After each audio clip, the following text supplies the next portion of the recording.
महादेव शिव शंभो महाप्रभु धवलेश्वराय नमो नमः।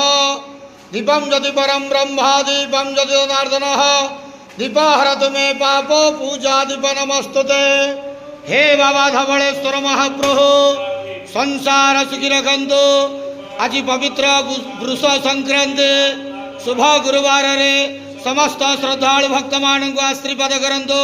मनस्कामना पूर्ण करंतु। कर्म क्षेत्र उन्नति करंतु। ग्रहरिष्ठ खंडन करंतु। जगतर मंगल करंतु। विश्वर कल्याण करंतु। आपणकर नाम प्रकाश करंतु। सेवकर डाक श्रवण करंतु।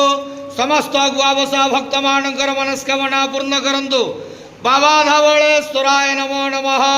संसार सुखी रखंतु आनंद के वार हरि बोलो।